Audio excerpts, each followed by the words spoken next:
Hi everyone, I'm Rajan Bhatia and today I will talk about the 4 styles of leadership. Have you ever noticed the different styles displayed by the leaders around you? Sometimes the styles differ from leader to leader.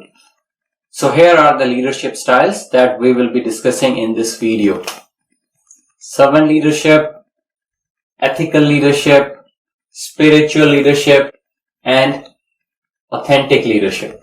So let's start with servant leadership. Now it focuses on the growth of those who are being simultaneously led and served. It is more of an individually considerate behavior, which is coaching and unlocking the follower's true potential. If you remember, I discussed individually considerate behavior of the leaders in my previous video. You can find the link below.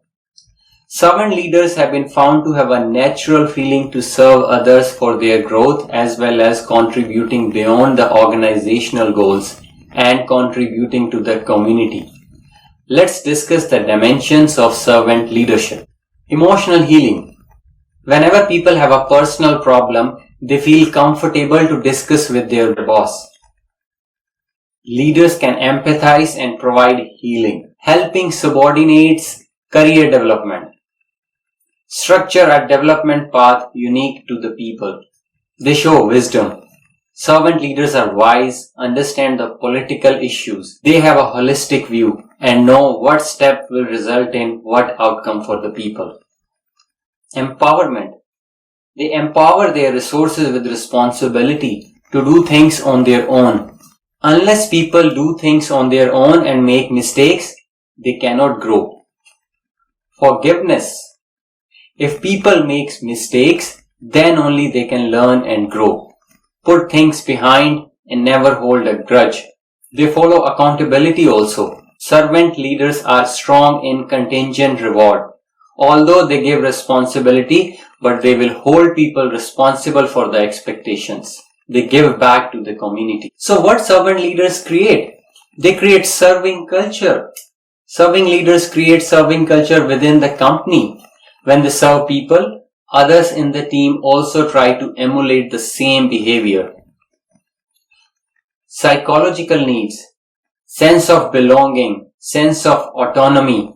People don't want to be controlled. They want to decide their goals and destiny. And sense of achievement, which is people need to feel that they can achieve something. Altogether, all these things create happiness in the workplace. It is becoming more prevalent and companies are being judged by the happiness of the employees. Now here are interesting facts for you to consider as a leader if you want to create workplace happiness.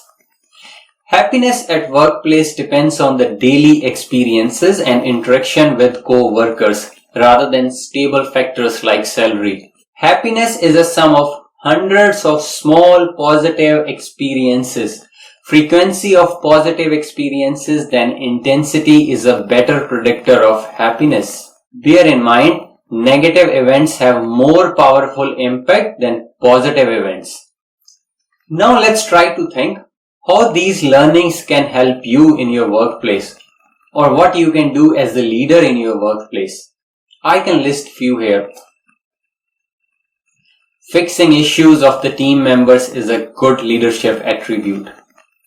Develop forgiveness culture within the team, or in fact within the company. Remove toxicity in the workplace. If you want to retain employees, create a happy environment, not just focusing on the salary part. Absorb negative thoughts. Open communication channel. Meet the psychological needs of your employees. Keep a constant touch base with your team members. Listen to your employees, and if people feel they are being listened, they will appreciate. In the meetings, encourage discussions around what went well and what could be done better. This would encourage people to talk about the solutions and not just finding faults. This is a very important point. Now let's move on to the next style, which is ethical leadership. It is more or less related with the idealized influence that we covered in my last video. a moral person. The leader is seen as fair, honest, trustworthy, and a principled decision maker. A moral role model or idealized influenced people practices what he or she preaches. They make ethics as an explicit goal as part of how they deal with their people. It's a part and parcel of their goal that they want to achieve. They also follow reward mechanisms to hold followers accountable for their ethical behavior. Next one is spiritual leadership. Now, spiritual leader gives purpose to the people and it relates to the motivational behavior. People need sense of belonging and purpose. Explicit purpose shared by everyone. These two are psychological factors and leaders focus on these two aspects. Leaders make why very explicit. Why are we here? People like to work with the company because of excellence and the journey they are following. Purpose is embedded into the company's strategies and objectives. People are engaged spiritually if they understand why that is the purpose. Sense of purpose is going to be more in future. It may not be tied directly to the work. For example, a company is working to provide education facilities to the poor kids or helping kids get out of poverty. This proves that a leader can create a sense of purpose and may not need to be tied to the work, but have a great impact on the engagement within the organization. The leaders show sense of belonging. They show love and care, which is individually considerate. So spiritual leaders are strong in inspirational motivation and they are individually considerate as well. Now move on to the last one, which is authentic leadership. Now, authentic leadership is an approach to leadership that emphasizes building the leader's acceptability through honest relationship with followers, which value their input and are built on an ethical foundation. Generally, authentic leaders are positive people with truthful self-concepts who promote openness. So authentic leaders are people who have an internalized moral perspective that is guided by internal moral standards and values rather than by the organizational or societal pressures.